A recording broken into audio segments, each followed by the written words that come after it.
Good afternoon. It's Friday the 10th of February 2023, just after 1 o'clock. Welcome to UK Column News. I'm your host, Mike Robinson. Joining me in the studio today, we've got Patrick Henningsen. Welcome back, Patrick. Great to be with you, Mike. Great to be with you. And we got Vanessa Beeley joining us from Damascus. We're going to get straight on with I don't even know how to describe it. The state visit. The state visit, yes, on Wednesday. So let's just have a look at the reception that Vladimir Zelensky got in Westminster Hall on Wednesday.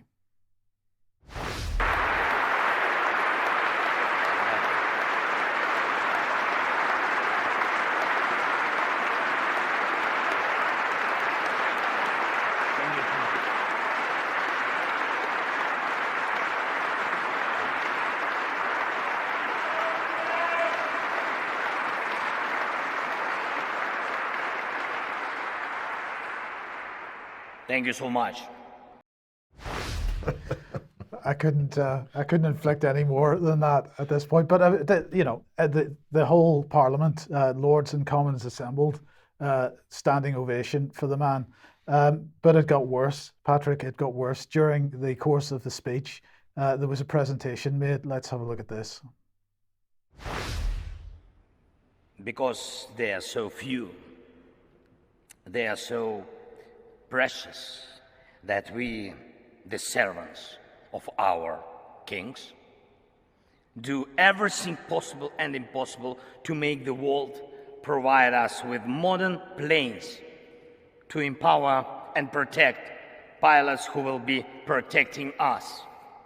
And I am proud of our Air Force, and I brought a present from them to you, Great Britain. Yes, please, open please. Yes. Yes. To the speaker. Yes, speaker.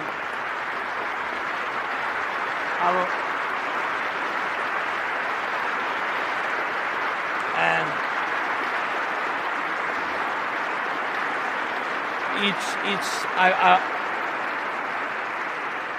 I will explain. It's the helmet of a real Ukrainian pilot. He is one of our most successful aces, and he's one of our kings. So a white helmet, and this is going to be the theme of today, white helmets. But anyway, it's an interesting mid-1970s fighter pilot model there. It doesn't look like it's a real or an up-to-date version. And so what Ukrainian Air Force lost between 50 and 70 fighters, been shot down already. Right. They don't have much of an Air Force left, as far as we can tell from the numbers. So what's going on Well, here? You give a hint before the program, Patrick, because of course the white helmet on the head of a fighter pilot reminds us of the Ghost of Kiev. But unfortunately, the Ghost of Kiev wasn't real. This is what Zelensky was presenting to Speaker Hoyle, was this from this so-called ace, Ukrainian ace that maneuvered around Kiev in the early days of the conflict and shot down all these Russian planes, and this was the Ghost of Kiev. So that's effectively, it's the Ghost of Kiev gag. This has been debunked. Well, a long time on ago. Screen we've got the Washington Post here. This is what admirers called a Ukrainian fighter pilot who was said to have shot down 40 enemy planes. Over the weekend, Ukrainian officials admitted the Ghost, in fact, never existed. So it was a fake story. Fake story. So this was propaganda to kind of get people behind the Ukrainian war effort early on. So this is one of many fake stories like Snake Island, the Ghost of Kiev. So Zelensky actually, it looks like he pulled this gag on the Speaker of the House of Commons, complete with a prop signed by the Ghost of Kiev pilot and everything. That's what it appears like. I mean, we don't have exact confirmation because we're dealing in smoke and mirrors here, Mike, propaganda, but that's exactly what it looks like. Right. So Lindsay Hoyle then clearly very touched and very pleased to receive this gift. He then appeared later on with Julia Hartley-Brewer. Let's have a listen to this little conversation. I'm always very worried when, even though I think that we should provide those jets, even though I believe we should have been giving more help and we should give more help, and that the risk of not giving help is greater. I'm always very worried when we have unanimity in Parliament. We saw that over the Iraq War. I remember Parliament is all united and saying, and Keir Starmer and Rishi Sunak saying we need to speak with one voice. We don't have that debate. Do you not worry about that as the Speaker of the Commons? What I would say is we did have that debate. There is a difference here. This is Europe. This is on our doorstep. This is where the British people have opened the doors. They have welcomed and supported the plight of Ukraine. This is about the invasion of a sovereign territory. This is about Europe. Who is next? This is a challenge to the NATO borders. But of course, as you well know, Julie, as Speaker of the House, I hold my neutrality. Yep. My neutrality is there to ensure, which we did. We have had many debates on Ukraine, and that is the key to it. And may we continue to do that. So I'm not clear how you can have a debate when everybody is in agreement. but as well as that, he is name dropping there the borders of NATO. The NATO is now again, even by the Speaker of the House of Commons, being presented as some kind of, uber national or supranational organization, which has some kind of statehood, which is really quite incredible. But he constantly invokes Europe, and you see a lot of British politicians doing this. This is striking in the heart of European democracy in Ukraine. Look, Ukraine was never regarded as part of Europe. This is borderlands, hinterlands of Europe, the Far East.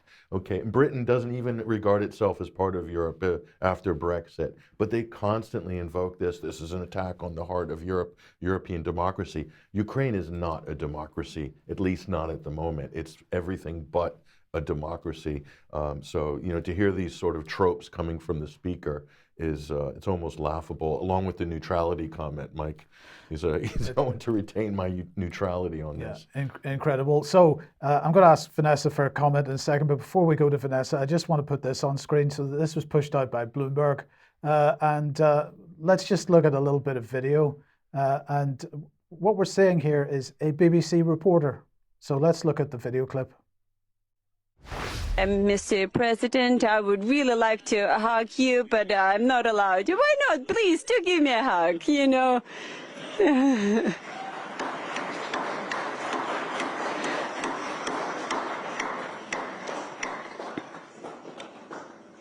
Security.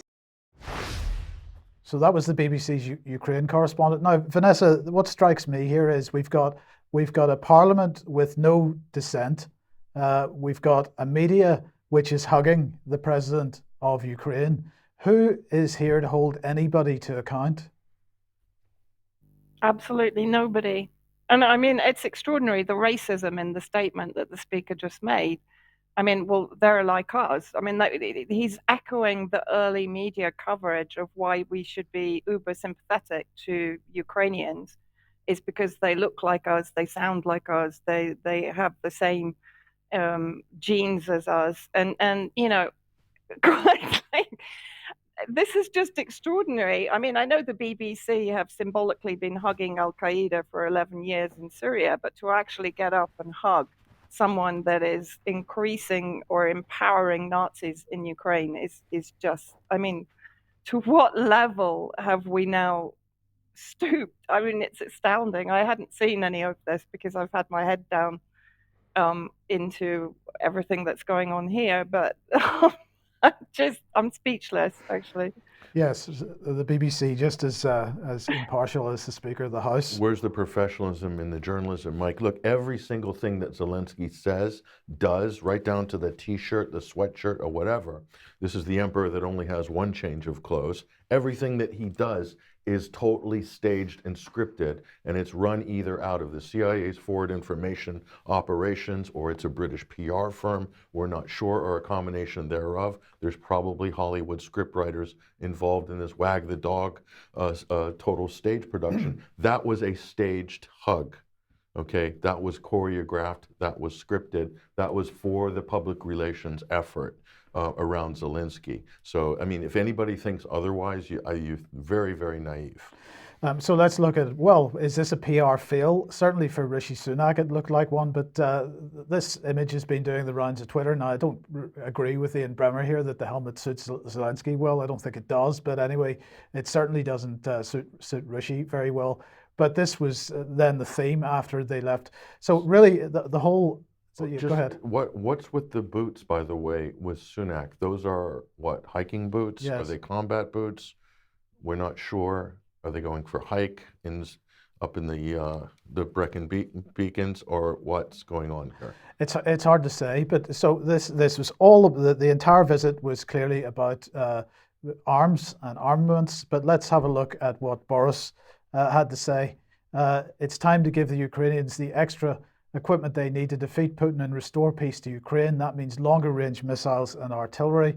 It means more tanks. It means planes. We have more than 100 Typhoon jets. We have more than 100 Challenger 2 tanks.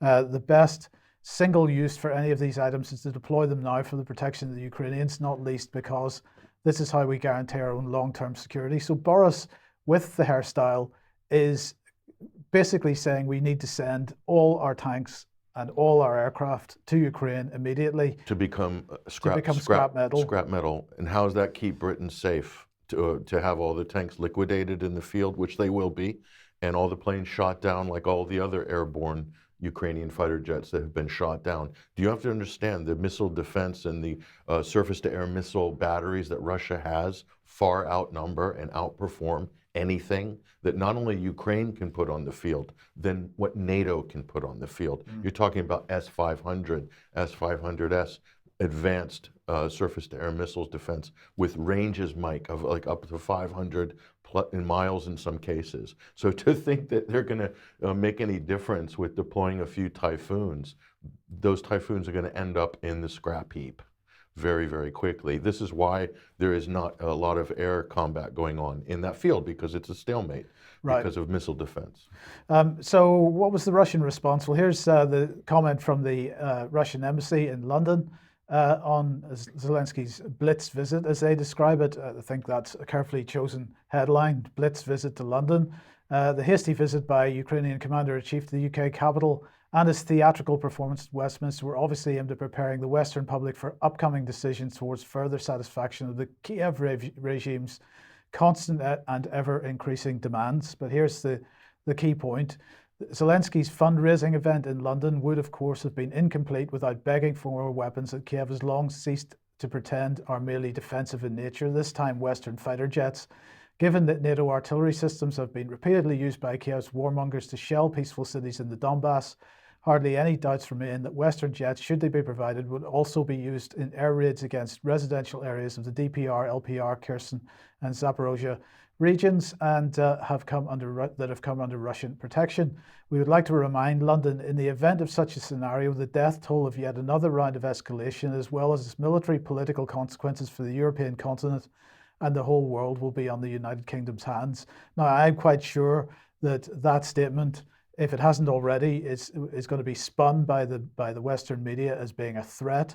I think it's a reasonable recognition of the reality. A reasonable recognition that these weapons, these jets, will be used for provocations to escalate, Mike. And the other thing, which is total common sense, which seems to be lost on the British press and all of the sort of war drum beaters right now in Westminster and beyond, is that all of these Ukrainian pilots have been trained, probably all of them, on MiG fighters. What are they going to all of a sudden overnight be able to fly Typhoons or British fighters? It's a joke. They'll have to do what Saudi Arabia did, use U.S. pilots and U.S. planes and paint Saudi flags on the side, okay, with U.S. reconnaissance doing targeting, satellite, with U.S. air traffic handlers and engineers and TAC teams. Yeah. It's a joke. So the British are going to have to provide the full package of support. Indeed. It's not going to be hand them the fighters and they'll fly them. Not after 2 weeks of training in the UK. How cynical to put that on the public and think that people are going to swallow that whole is pretty unbelievable. Right, Vanessa, we're going to move on to the earthquake in Syria, but have you got any just final thoughts on this before we do? No, only that there was a recent article in Air and Space Forces magazine about the transition in Ukraine to using F-16s would be similar to that in Romania. But as one paragraph stated in the magazine, it took Romania a decade to transition to the F-16. So as you just mentioned, the training pilots in 2 weeks isn't going to be very successful. Yeah, indeed. Okay, well let's move on to the earthquake in Syria and Turkey. And well, first of all, you've got U.S. Department of Treasury here issuing Syria General License 23 to aid in earthquake disaster relief efforts. Yeah, I mean, basically what we're seeing here, that there's a huge amount of politicization going on here of a humanitarian disaster. And of course, that majority of it, if not all of it, is coming from Western regimes, predominantly from the EU, UK, and US. Let's just have a look at what they actually state in here, bearing in mind that a huge number of countries, let's say in the non-aligned bloc, have been defying the Caesar Act and the sanctions that collectively punish any nations that come to the assistance of Syria at any point in their rebuilding process, previously to the earthquake. So you've had countries like Venezuela, Iran, Russia, Algeria, Armenia. Egypt has offered aid. Iraq has promised 28 fuel tankers. Lebanon, Hezbollah have come to their aid. Hashd al-Shaabi, designated an Iranian militia in Iraq, is also sending aid across the Al Kamal area of the border with Iraq, between Iraq and Syria. So, to a large degree, this is a PR fail for the West, because what it's done is reveal the abject inhumanity from these regimes that have been effectively waging a war of attrition against Syria for more than 11 years. So what does this statement say? Today, the Treasury's Office of Foreign Assets Control, OFAC, issued Syria General License GL23, which authorizes for 180 days, so 6 months, all transactions related to earthquake relief that would otherwise be prohibited by the Syrian sanctions regulations. They then go on, of course, to issue statements that are simply rendered hypocritical by their general policy towards Syria and the Syrian people. But I think also what's important, they say, as international allies and humanitarian partners mobilize to help those affected, I want to make very clear that US sanctions in Syria will not stand in the way of life-saving efforts for the Syrian people. Well, I will go on to contest that. And let's have a look at a statement from Faris Shahabi. People might remember him from his activity during the siege of Aleppo. He was a member or the head of the Chamber of Commerce and an independent MP in Syria. What has he said? Thousands of people outside Syria cannot send donations to the earthquake relief efforts because of Western sanctions on the Syrian banking sector. That hasn't changed so far. We also have difficulties getting fuel and electricity because it's being occupied by the United States in the northeast. Air traffic to Syria crippled. We cannot import much needed heavy equipment because of these sanctions, and I'll come on to that when I talk about the white helmets later on. So far, more than 300,000 civilians are displaced in Aleppo and Latakia alone and in need of urgent help. So he's talking about the daily sufferings of civil society relief efforts and not about official governmental efforts that are also crippled by these sanctions. We hold Western governments fully responsible for every casualty and every drop of tears in this disaster. Then let's have a look at what Marwa Osman says. People will know her, of course, from Mideast Stream program. She's based in Lebanon. Lebanon, of course, was also, although to a far lesser degree, but it did feel the impact of the earthquake. So I've basically cited her exactly. She says, and this is a common opinion from Syrians, they don't believe that this move by the US is any more than a political move. It's not actually going to trickle through to the Syrian people that are in need of humanitarian relief in Syria, in the Syrian government protected areas. And in fact, members of the Biden administration have made it clear that even though they are lifting sanctions, they will not work with the Syrian government. So I'm not quite sure how they think this aid is going to arrive to those areas that are under the protection of the Syrian government. So she basically describes this useless piece of paper can benefit Syrians as if they print it and use it as toilet paper. Why? Because no money can be wired to Syrian banks. PayPal and Patreon do not even allow us to open sites in Lebanon and Syria. If the US wants to help, yeah, right, let them fly in their helicopters from the occupied Syrian areas east of the Euphrates and send aid to Damascus airport and Aleppo airport. They won't. Why? Because if they do, all the coward states will follow and real help would get to, I would say, real Syrians. Let them prove this is not toilet paper by allowing ships to dock in Tartus and Latakia, by allowing wire transfers to all Syrian banks now, and by not intimidating individuals and groups crowdfunding for Syria. See GoFundMe, who removed aid for Syria. Now, coming on to the reference to GoFundMe, there's an article here in Al Mayadeen. GoFundMe refusing to fund Syria relief effort and funding the white helmets. Let's see what this means. So a number of people, including Kivok Al-Nasyan, immediately raised and unfortunately went through GoFundMe, who have an appalling record, of course, from the truckers' convoy in Canada, where they did pretty much the same thing. So here we see a number of tweets. This is just one example. GoFundMe suspended the fundraisers for Syria following the disaster earthquake. Once again, and always the problem is the US sanctions that target nobody but the most powerless and vulnerable, and which are so harsh that companies everywhere over comply with them to reduce risks for themselves. But look who escapes sanctions from the perspective 100. Yeah, Carry on. we'll have to carry on. Alleged. You're back, right? So Sorry? the last we heard from you was look who escaped sanctions.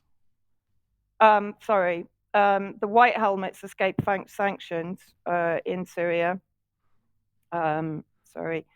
Because GoFundMe was able to raise 100,000 for the white helmets. So despite sanctions, the white helmets escape those sanctions, and people are able to raise from outside Syria as much money as they want for the white helmets, because the white helmets are embedded in the area of Syria that is recognized by the West and that is under the control of their asset in Syria, Al-Qaeda. The white helmets, of course, a British military intelligence construct that was established in Turkey and Jordan in 2013, basically usurped the real Syria Civil Defense, which was created in 1953 and is the only recognized civil defense organization in Syria by the UN and by the Civil Defense Organization in Geneva. The white helmets are embedded exclusively with Al-Qaeda and are tasked, according to British government documents that have been made available, are tasked with criminalizing the Syrian government and their allies, and that includes, of course, the staging of alleged chemical weapon events like Duma 2018. So that is why one assumes they can escape sanctions. Then let's have a look at further politicization. So here we see a number of media putting out the headline that Syria is accused of playing politics with aid in the aftermath of the earthquake. And you have Charles Lister, of course, who was the NATO Al-Qaeda fanboy who focused in very early in the conflict on the existence of 70,000 moderate rebels, which of course was later proven to be entirely fraudulent. He has written for Foreign Policy, Syria's earthquake victims are trapped by Assad. A headline in the New York Times on the 7th of February 2023, let's see what the headline was. The only border crossing for aid between Syria and Turkey is closed. And then highlighted Syria is not able to receive direct aid from many countries because of sanctions. So the border crossing has been a lifeline. So the focus there is on the effects of sanctions. Then on the 8th of February, the heading and subheading were then changed to highlight the alleged Syrian government's tight control.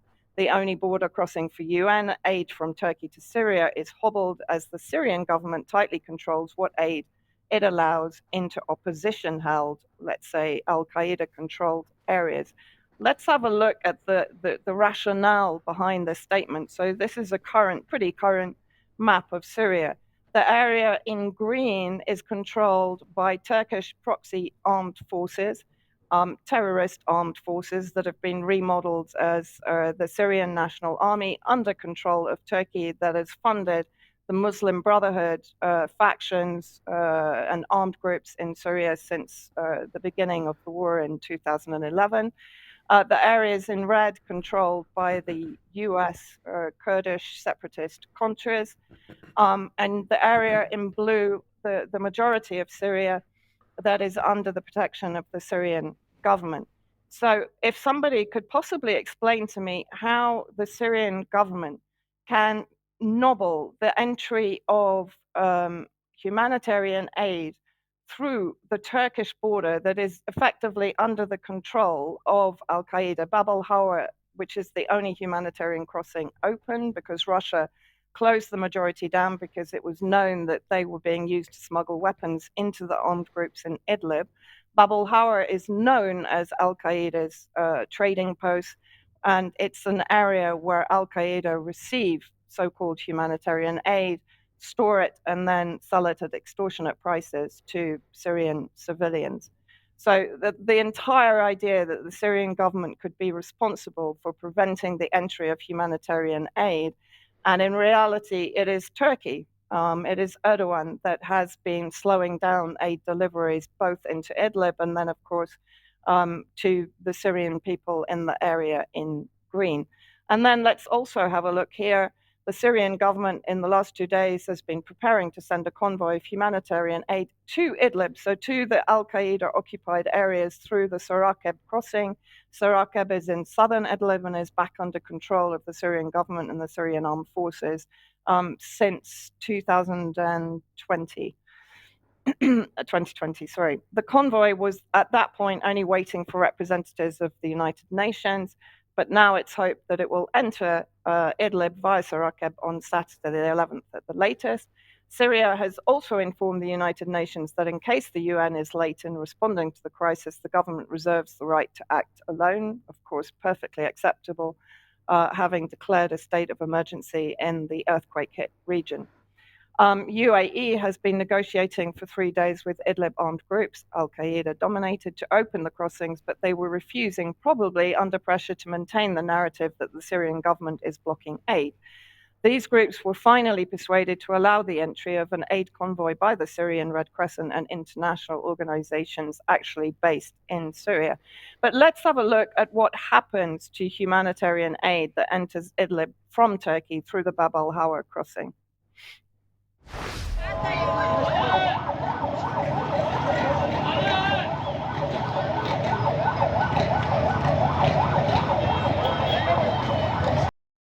By Syrian war journalist Wasim Isa, who lost both his legs in an ISIS attack during the Yarmouk liberation campaign to the south of Damascus. Here, what you actually see are competing armed groups raiding the relief office in Afrin to the north of Syria and under the control of the Turkish armed groups. But those humanitarian aid supplies had already been stolen by one of another armed group. As I said, much of this aid that is coming in is being controlled by mafia-style armed groups in these areas. And then when we're talking about politicization, let's have a look at this. Netanyahu says Syria requests quake relief, Israel ready to send it, as Kivok Al-Masyan said, and I've also had it confirmed by sources here in Damascus. Syria didn't request quake relief from Israel. Netanyahu is making up this allegation, and I can assure you of that with 100% confidence. Did you mention that you had an Andrew Mitchell video, Mike? Yes, you wanted to quote Andrew Mitchell, so let's have a look at what Andrew Mitchell had to say on Newsnight a night or two ago. Okay. One crossing that's open, that's all as a result of the Russian and Chinese veto. And we've spoken tonight to Martin Griffiths, the head of UN OCHA, to ask what we're going to do. We need to get these other crossings open. And the one that was open, partly because of border restrictions, but also because of the effects of the earthquake, is now shut. So this one route of getting stuff through to northern Syria is currently closed. Britain's response to the immediate challenge?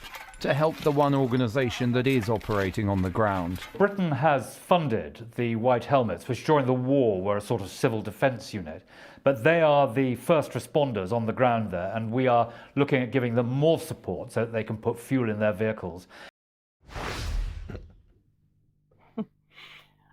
Yeah.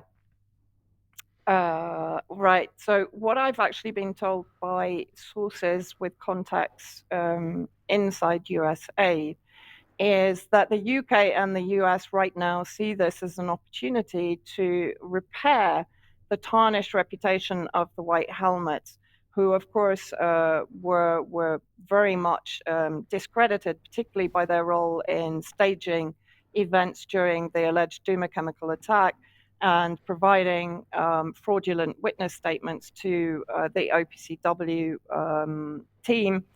And of course, the OPCW has been completely discredited by the dissident inspectors who have exposed the various reports, including the latest identification and investigation team report, which is attributed blame to the Syrian government. Have basically the inspectors demonstrated that the OPCW was being influenced to produce the results that were effectively fraudulent and covering up the crimes of the UK, US, and France that bombed Damascus on the basis of the claim of chemical weapon use. So here we have the US aid Administrator Samantha Power's calls regarding the response to the earthquake in Turkey and Syria, and mirroring the language that we're hearing from UK officials in a call with Raed al-Salah, head of the Syria Civil Defense, also known as White Helmets, and a long-standing US aid partner. Administrator Power reiterated US aid support for the people of Syria and offered condolences for the lives lost.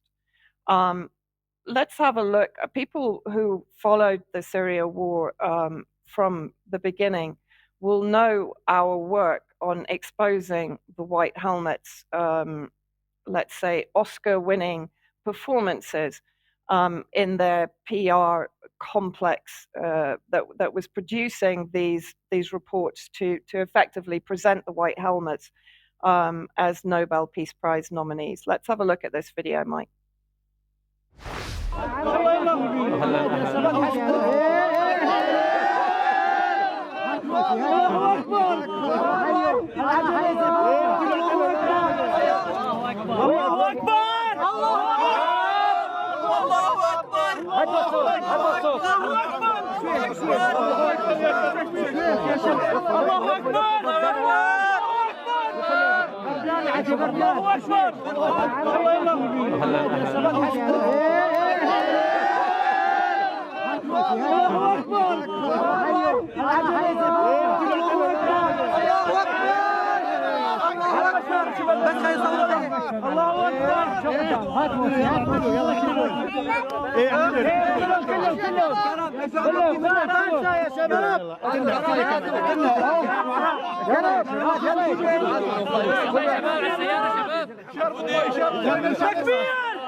Of course, Vanessa, one of the most famous photographs from the Syrian campaign, the Syrian war, was Dusty Boy, but somehow that boy seems to have come out with no dust on him whatsoever, Patrick. Clean as a whistle.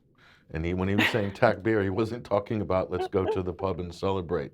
Okay, these are hardcore jihadists. Yes.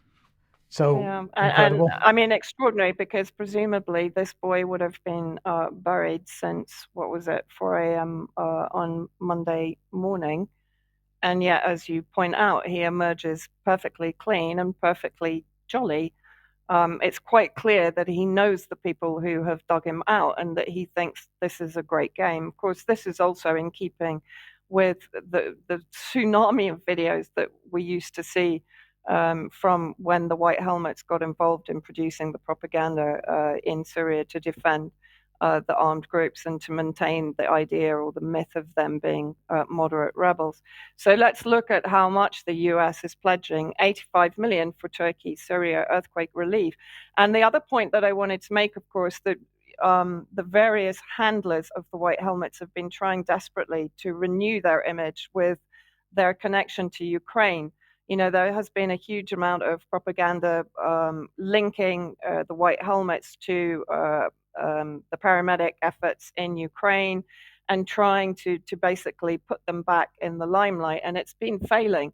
And what we've seen in the media is an actual obfuscation of the White Helmet brand. We've seen them stating the Syria Civil Defense, or simply saying witnesses or sources in Idlib have been describing various events there. But now what we see is a flood of White Helmet references in colonial media. So 85 million is going into Idlib, only to Idlib, this little corner of northwest Syria that is controlled by the US and UK assets, including, as I keep saying, Al-Qaeda under various rebrands, currently Hayat Tahrir al-Sham. So 85 million for Turkey and US partner organizations in Syria. So that makes it even clearer. And then let's have a look here at some of the propaganda that is now starting to come out as a result of this White Helmet rebranding, or this White Helmet renewal process. So here you have a headline one day ago in The Independent, which has been basically copy-pasted by the majority of the pro-NATO media. Heinous bombing of areas hit by earthquake by Assad's forces. Alicia Kearns, who is the Foreign Office Committee Chairman, Mike, sorry, I've slightly forgotten, statement came after rescue teams from the White Helmets issued a letter to leaders urging them to pressure Damascus to ensure there is no bombing in the affected areas. So, of course, armed groups are not taking advantage of the humanitarian tragedy and launching drones, which is what I discovered when I spoke to military contacts in this area. I was told that the armed groups had launched various drones, and that the Syrian Arab Army Air Defense had launched a defense against those and brought the drones down. That was actually what this event was all about. Of course, that is not investigated, and it's not even mentioned by mainstream media, including the BBC, that also ran with this story. So Foreign Secretary James Cleverly also criticized the Assad regime. So we're back into that kind of lexicon, for the completely unacceptable bombing of Morea in the wake of the natural disaster. Morea, by the way, is under the control of Al-Qaeda and has been for some time. Then, as I mentioned, who's to say that the armed groups are not taking advantage of a humanitarian disaster to launch attacks and to move forward? On the basis, of course, that there had been a lot of talk of liberation of the area around the M4 that had been controlled by Russia and Turkey for some time. And here we see ISIS militants take advantage of massive earthquake to mount prison break.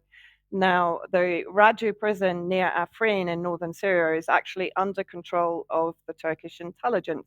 Also interesting that Turkey has recently been talking about a rapprochement with President Assad, and northern Syria now threatened by floods following deadly earthquake. Let's have a look at the content. Both these articles, by the way, are from The Cradle, so people can go and check them out, and the links will be in the show notes. So just taking from this article very quickly, countless winter crops in the Hasaka countryside, so that's the northeast, were flooded and potentially destroyed, threatening food security in Syria, which is already at risk due mainly to US occupation of the northeast and of wheat and barley resources and oil resources. And it's worth also mentioning here that most Syrians have said, well, we don't care about the sanctions. We don't need Western humanitarian response. We actually just want them to get out of Syria so that we have access to our resources. So the flooding of these tributaries, which is going on now, comes in the midst of a crisis across northern Syria.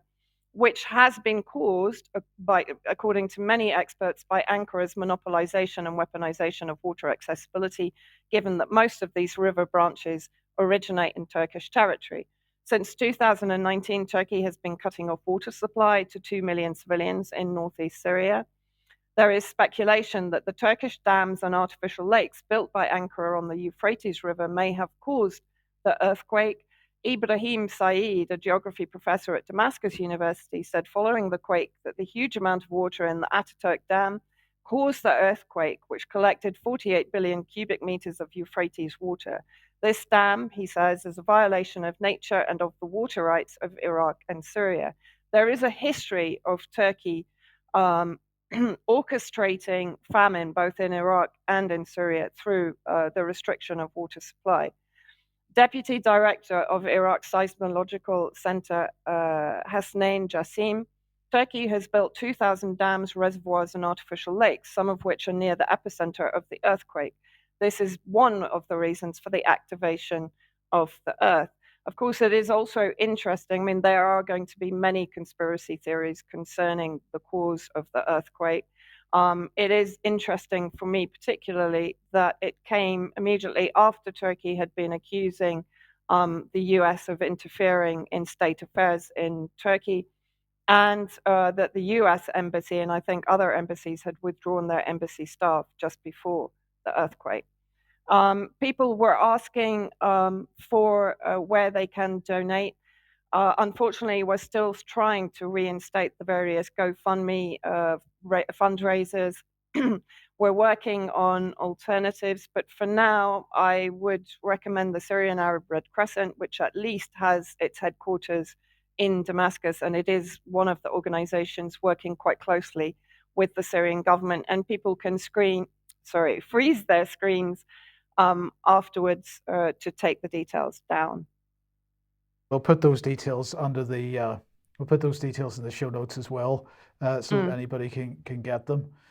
Okay, now let me just move through this a little bit. I just want to finish this segment, Vanessa, just by saying if anybody wants to get some of our coverage about the White Helmets going back to, I don't know, 2017 or whatever it was. 2015, yeah. Here's the UK column White Helmets page. Have a look at that.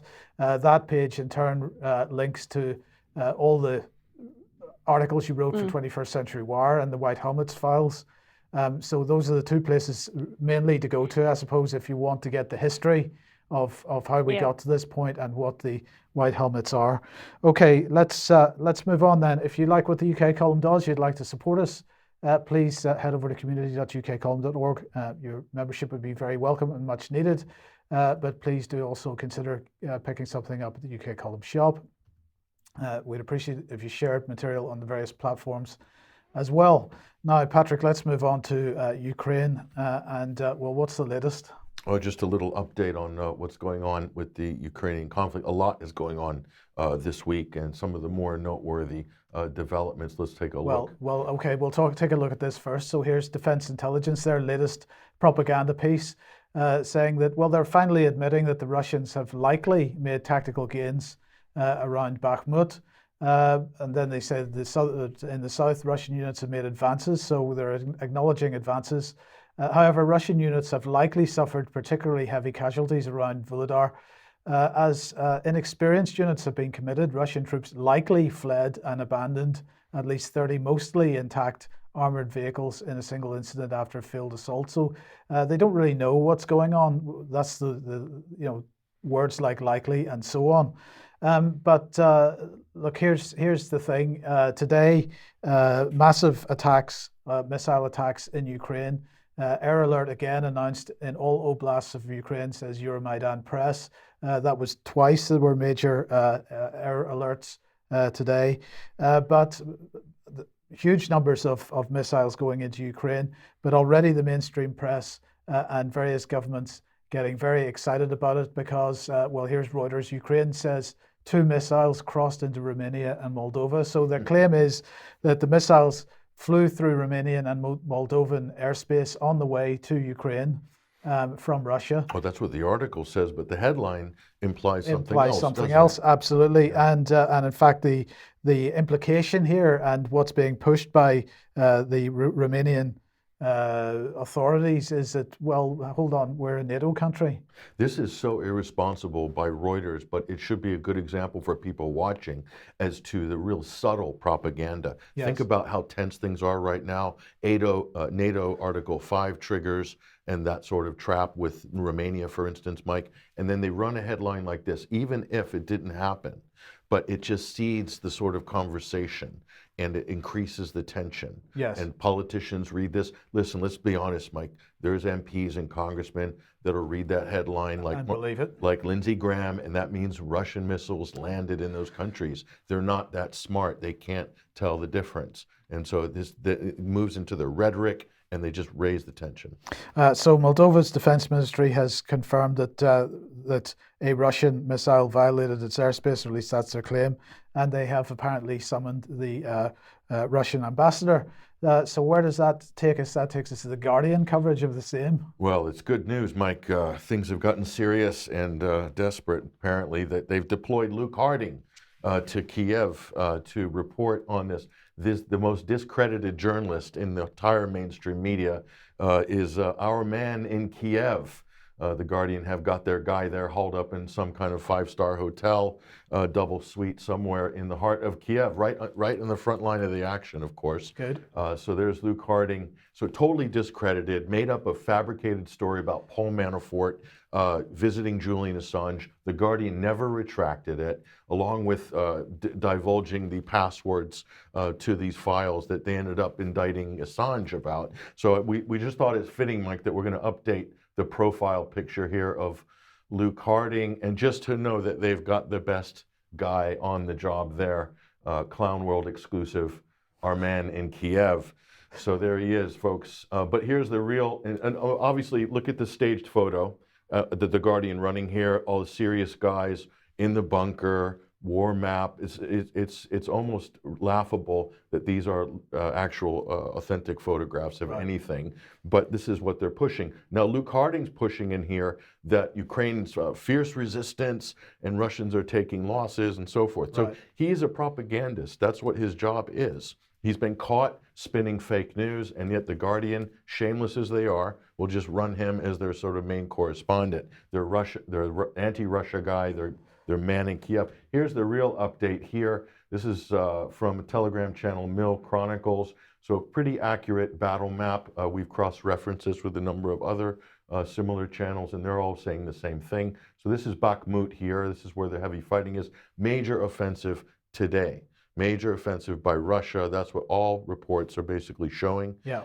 So, and it looks like in many ways, at least in this theater, the Ukrainian forces are hugely outgunned.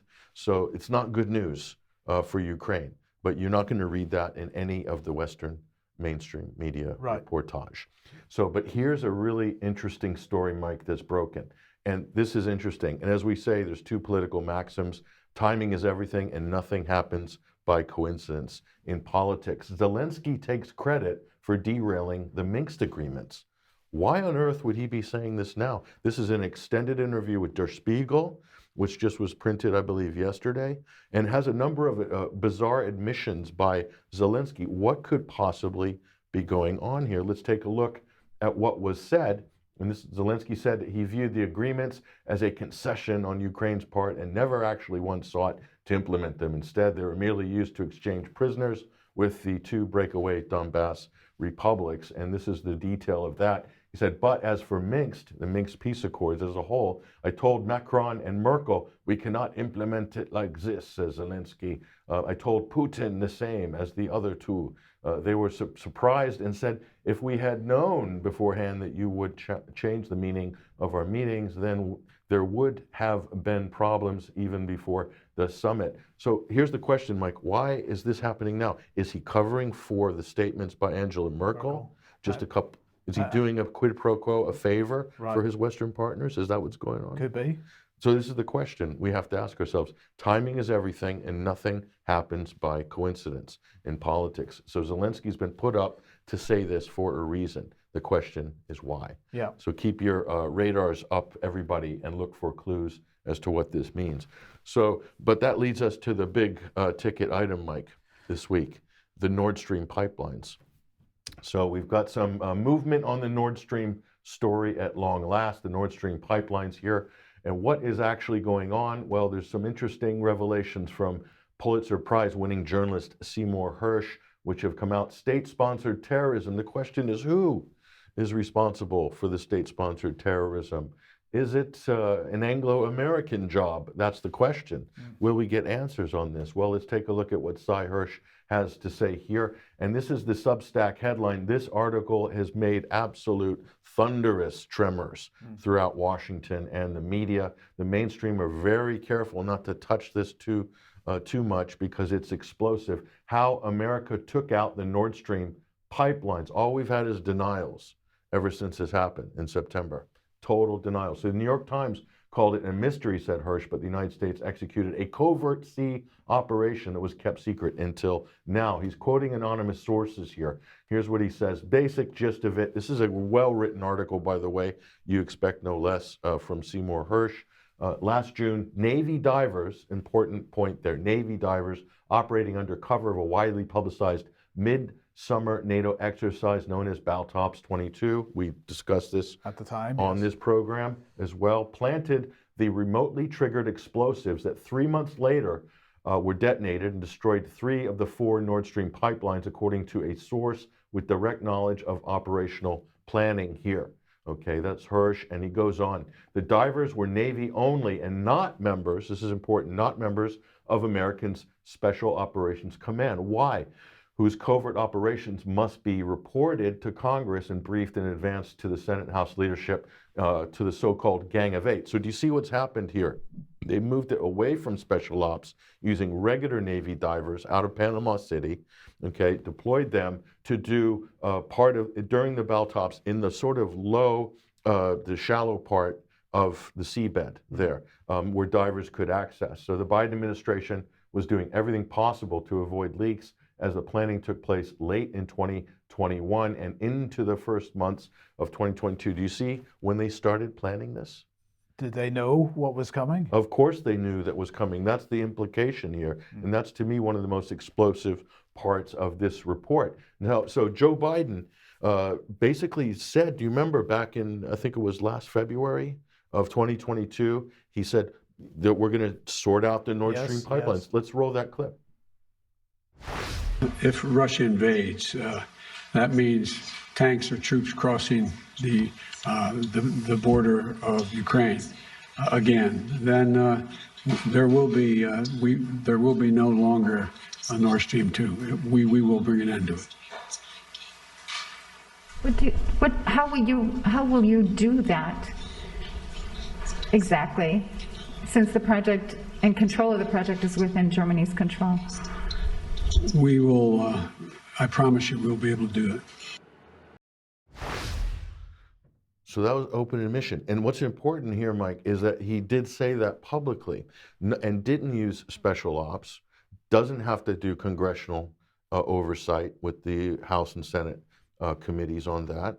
So this is a new type of deniability. It's a deniability. In other words, it gives them safe, so they can't say they're covering anything up. This is one of the most cynical and mendacious moves by any U.S. administration, maybe in history. This is a new type of warfare. I mean, did anybody vote for this?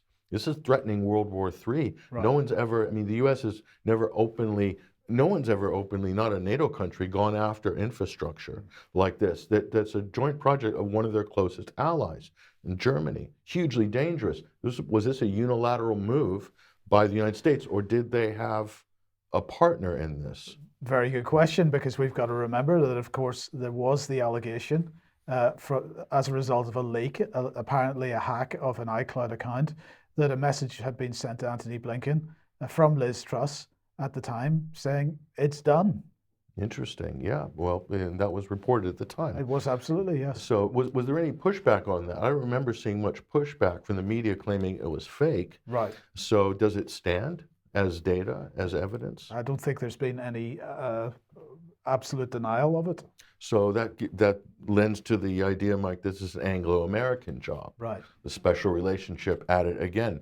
Back to Seymour Hersh, let's take a look at what else is in here. What became clear to participants, according to the source with direct knowledge of the process, is that Jake Sullivan intended for the group to come up with a plan for the destruction of the 2 Nord Stream pipelines, and that he was delivering on the desires of the president. So Jake Sullivan being the key actor here. He is a former Hillary Clinton staffer. He is one of the architects of the Russiagate hoax and the Alpha Bank hoax and all of these things that they used to create a conspiracy theory that Trump was being backed by the Russians here. So let's take a look at this. So here are the key players in this plan, according to Hersh: Victoria Nuland, Anthony Blinken, and of course at the end, Jake Sullivan.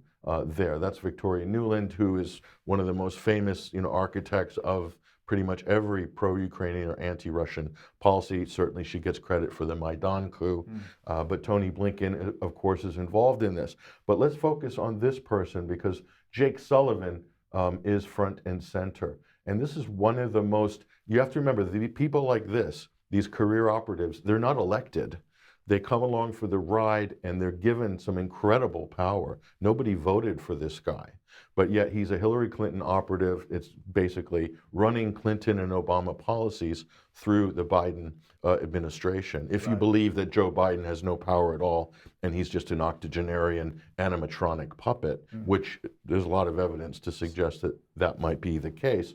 But let's take a look at Ned Price, State Department spokesperson, best buddies with Jake Sullivan, was challenged by a journalist in the press briefing about this Seymour Hersh article. This is very revealing. Watch this exchange.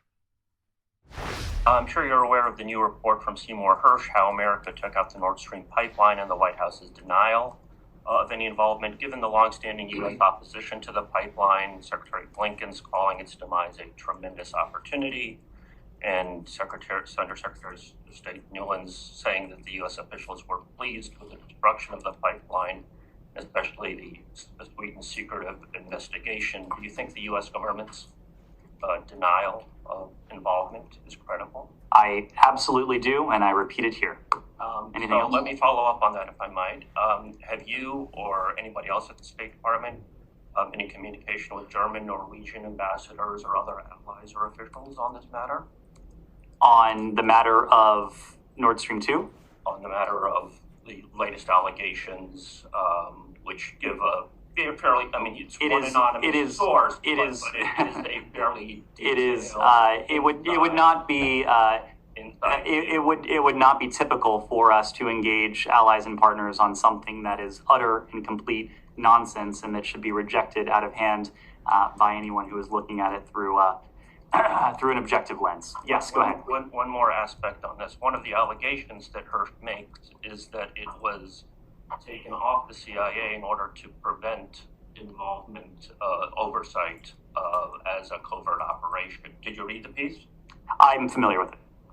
One of his allegations is that it was taken off the CIA. Look, rather than let this propaganda be aired in the briefing room, but let me just say it is a fundamental misunderstanding of oversight in our U.S. Congress. Beyond getting his facts entirely wrong, as he has before in very high-profile ways, it is a fundamental misunderstanding to suggest that our intelligence community is not subject to oversight. Anyone who writes that, anything who writes anything like that, should not be believed on any fact that he or she puts forward. That it was taken off of the CIA and put under military in order to prevent... Our military is also subject to rigorous oversight. That's my question. That's yes, my question. The answer is yes. Do you recognize and abide by the War Powers Clause in such a situation? So what did you conclude from that exchange? Well, he hasn't read the article. He's familiar with it, but he didn't read it. So the State Department spokesman didn't even bother to read the article, and yet he launches a character assassination against Pulitzer Prize winning journalist Seymour Hersh. There's plenty of detail in that in Hersh's article. Yeah. Plenty of things that you could pick off. And the whole point of it is that they didn't have to go through oversight because they pretty much did it through conventional teams and through a protocol that basically is routine, using regular Navy divers. Biden even said he was going to do it. Victoria Nuland warned she was going to do it. They said openly. So this is the whole point of this, Mike. So Russia's reacted here. And Russia's reaction has been basically they want sort of pay dirt on this. So here Dmitry Peskov has made a number of statements on this, very strong statements about this. So, from Russia's point of view, they already suspected this was the case. This probably isn't a big surprise to them. But this changes the calculus, Mike, doesn't it, on diplomatic negotiations? It does. This gives a lot of leverage to Russia, and America loses a lot of leverage. Britain loses a lot of leverage. NATO, all they can stand around do is make denials at this point. Not a very strong position to be in. Indeed. Indeed. Okay, well, of course, one of the other areas where there has been apparently Western interference in the Ukrainian affairs, SpaceX and Starlink in particular. Now, if we go back to July 2022 here, Euromaidan Press tweeting out 15,000 Starlink user kits have been delivered to Ukraine. Ukrainian troops cut off at Azovstal used Starlink to send and publish online photos and videos chronicling their plight, along with public and private messages to the outside world. So that was what was being tweeted out at the time. Around the same time, we have this Politico report, Ukraine X, how Elon Musk's space satellites changed the war on the ground. And if we get a quote from this, they're talking about Elon Musk being the man to thank, embedded in frontline hot zone just south of strategic town of Izium. In Ukraine's war-ravaged east, Alexei, who declined to give his last name for security reasons, is now a power user of Starlink, a satellite communication system owned by Musk SpaceX. But the important thing here is, Patrick, as much as many people at the time were saying this was a bad idea and it shouldn't be happening, it was being used for, well, at worst, propaganda, to send out photographs from Azovstal or whatever for communication. It wasn't being used for specifically military purposes, but that situation then changed. And so Starlink, SpaceX rather, has now made a statement on this. So here is Gwynne Shotwell, who's the SpaceX president, saying that Ukrainians have leveraged Starlink in ways that were unintentional and not part of any agreement. There are things that we can do to limit their ability to do that. There are things that we can do and we have done.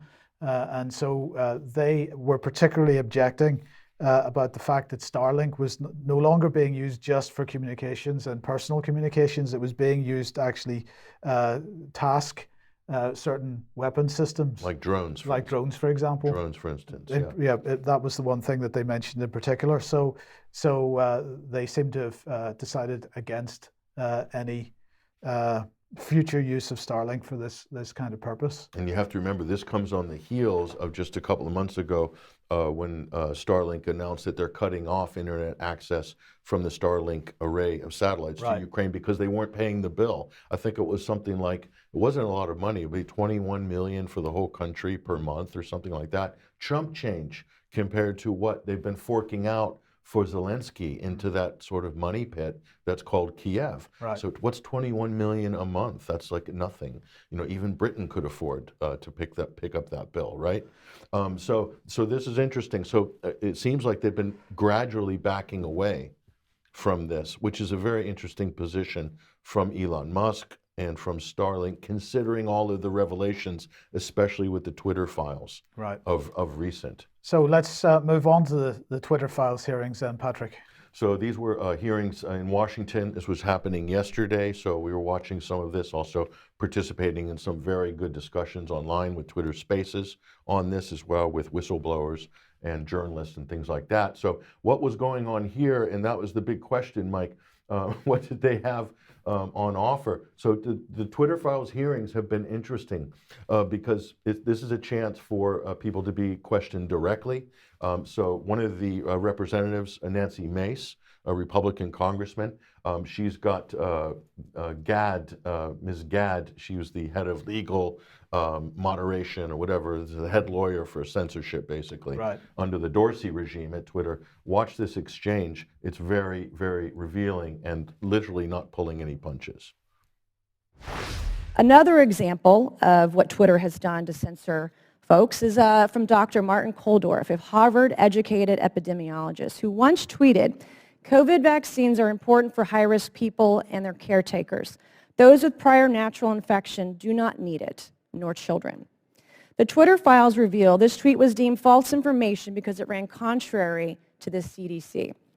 So my first question this morning of Ms. Gaddy, may I ask of you, where did you go to medical school? I did not go to medical school. I'm sorry? I did not go to medical school. That's what I thought. Why do you think you or anyone else at Twitter had the medical expertise to censor a doctor's expert opinion?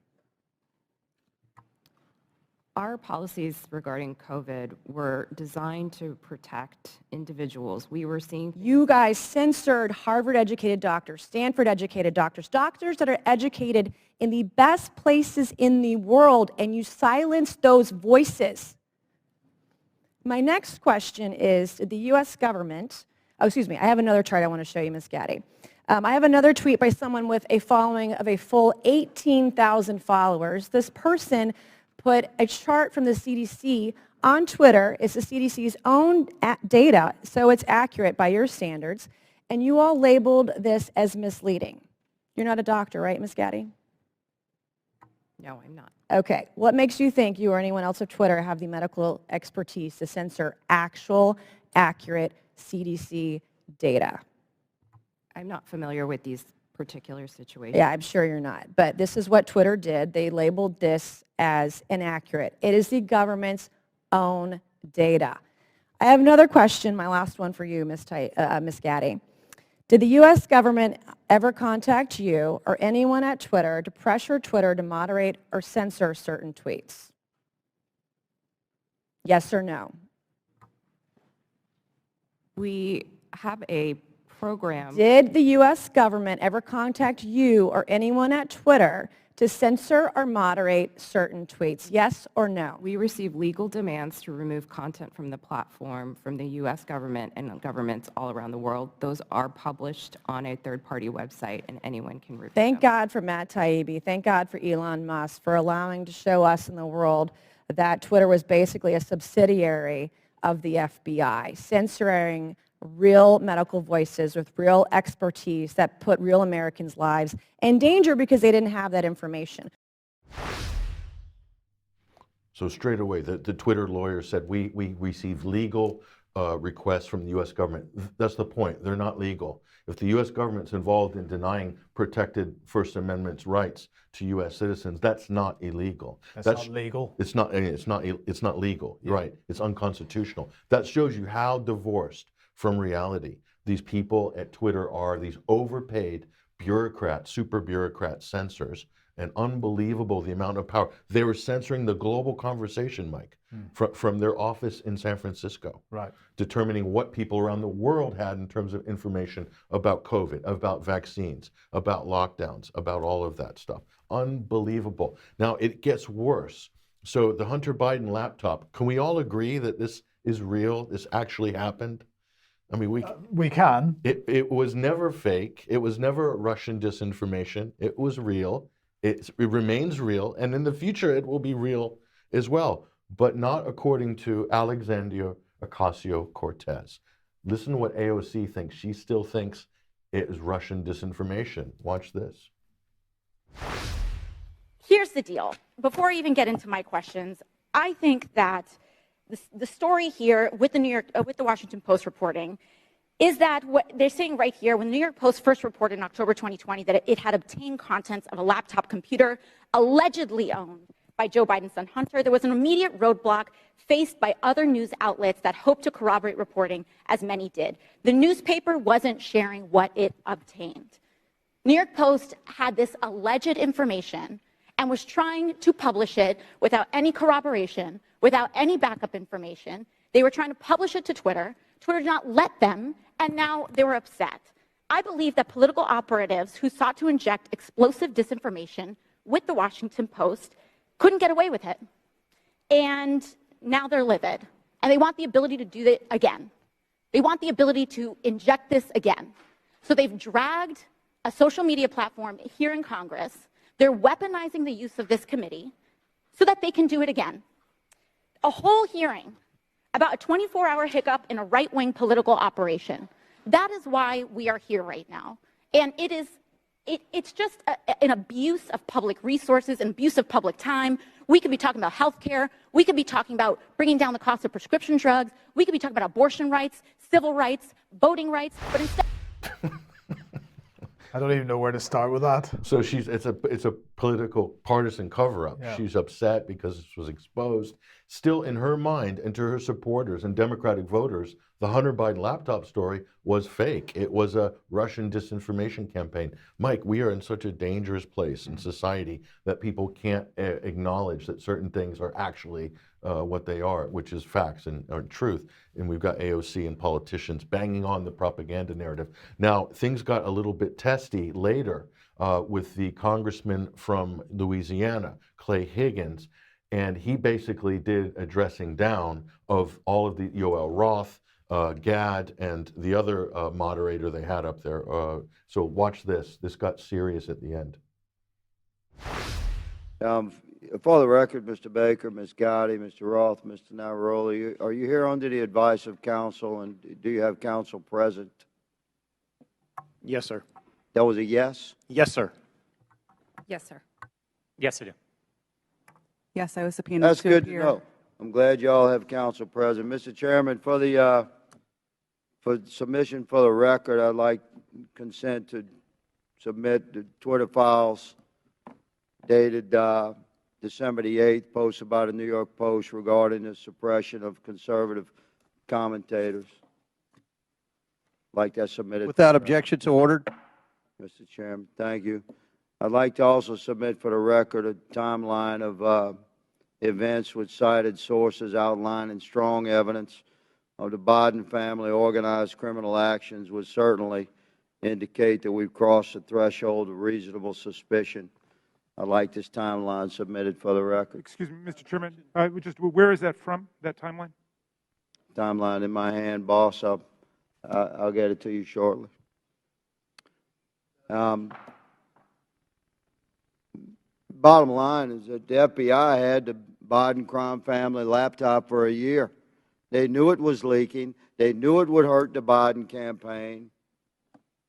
So the FBI used its relationship with Twitter to suppress criminal evidence being revealed about Joe Biden 1 month before the 2020 elections. You, ladies and gentlemen, interfered with the United States of America 2020 presidential election, knowingly and willingly. That's the bad news. It's going to get worse because this is the investigation part. Later comes the arrest part. Your attorneys are familiar with that. Mr. Chairman, I'd like to spend 5 hours with these ladies and gentlemen doing depositions surely yet to come. But for right now, I'll yield the balance of my time to my... Okay, so that is getting serious. So putting them on notice, so prosecutions, arrests. I've not heard this before. This is the first we've heard. So we'll see how this pans out. We'll see. Okay, and in a slightly related situation, Wednesday's Prime Minister's questions. Well, Rishi Sunak was asked a question about the recent exposure of 77 Brigade. Let's have a listen to this. Thank you, Mr. Speaker. Big Brother Watch recently released a report into unaccountable government bodies such as the Counter Disinformation Unit, the Rapid Response Unit and the British Army's 77th Brigade. We're seeing huge swathes of public money being spent recording political dissent on social media under the guise of tackling misinformation. Politicians, including myself, the Leader of the Opposition, academics, activists and journalists and even members of public have been subjected to monitoring by Whitehall officials. This at the same time as we're waiting voting for the reporting of the Pitchford inquiry into questionable state surveillance on campaigns like the Stephen Lawrence campaign. So can the Prime Minister tell us how much public money is spent on these units and whether he thinks it's a justifiable thing to do in our democracy to spend public money in this manner? And could you also update the House on the progress of the Pitchford inquiry? Prime Minister. Well, Mr. Speaker, I have to get back to the Honourable Lady on the Pitchford inquiry and indeed to give her an exact figure. But in general, I think certainly I on this side of the House believe very strongly in free speech and will make sure that we continue to protect it wherever we can. So he was asked 3 very specific questions there. He simply sideswiped them, not interested, not prepared to engage at all. That man needs to lose his job. That is unacceptable in my opinion. He slithered right yes. out of that question. Amazing. So that's that. Now let's move on to the issue of 15-minute cities. And a question was recently asked about that in the House of Commons as well. A lot fewer people in the chamber for this particular question, but let's have a listen to Neil Fletcher, MP. Nick Fletcher. Madam Deputy Speaker, will the leader please set aside some time in this House for a debate on the international socialist concept of so-called 15-minute cities and 20-minute neighbourhoods? Ultra-low emission zones in their present form do untold economic damage to any city. However, the second step after these zones will take away personal freedoms as well. Sheffield is already on this journey, and I do not want Doncaster, which is also a Labour-run socialist council, to do the same. Low emission zones cost the taxpayer money, simple as. However, 15-minute cities will cost us our personal freedom, and that cannot be right. Well, I thank the honourable gentleman. Whatever the motivations for this new policy, which some councils are adopting, I think that the hard-working people of this country, their lives are complicated enough, especially at the moment when we're trying to boost the local economy. We're trying to get tradesmen and sole traders being able to boost their income. I think it's right that people raise concerns about this particular kind of policy, and of course we would want to see that where such policies were being forwarded, that local communities were being properly consulted. Right, so that was Nick Fletcher, not Neil Fletcher, apologies, MP, and that was Penny Mordaunt at the end. Now, Penny Mordaunt, of course, ran for Prime Minister. She seemed to give a slightly more reasonable answer to the question than Rishi Sunak was prepared to give to the previous question, so maybe the Tory party made the wrong choice there. But nonetheless, Nick Fletcher then tweeted a little bit more out about this. So here we go. Ultra low emission zones in their present format do untold economic damage to any city. However, the second step after ULEZ is this so-called 15-minute cities or 20-minute neighbourhoods. These will take away your personal freedoms as well. Bristol, Oxford, Canterbury are signed up for them, as is now Sheffield Council. See their minutes of 2nd February 2022. And he gives a link to that. In there it's minuted that Sheffield Council resolved quotes, notes Metro Mayor Dan Jarvis's calls to transformer infrastructure for cycling and walking and put in place the building blocks for compact and livable 15-minute neighbourhoods. Fletcher goes on and therefore calls on him and his successor to act on this and work with Sheffield Council to make 15-minute neighbourhoods a reality across our area. I do not want Doncaster, which is also a Labour-run socialist council, to do the same. Ultra-low emission zones cost the taxpayer money, simple as. However, 15-minute cities will cost us our personal freedom and cannot be right. Then he goes on to say, I believe in net zero and in having a strong local economy and encourage us all to do our bit, but destroying our towns and cities and keeping us prisoners in our communities is not the way. So, well, I would question his belief in net zero. I would suggest he needs to do a bit more research there, but nonetheless, he making a very valid point. So let's imagine what could possibly have happened in the mainstream press about this, Patrick. Well, let's bring Forbes on and see what they had to say. Tory MP uses conspiracy theory in UK Parliament against 15-minute city concept. In Parliament earlier today, the Conservative MP Nick Fletcher used a conspiracy theory against the concept of the 15-minute city. And let's get another quote from this. Instead of dismissing his complaint about the proximity of people to shops, Penny Mordaunt, the leader of the House of Commons, replied that it was right that people raise concerns about this particular kind of policy.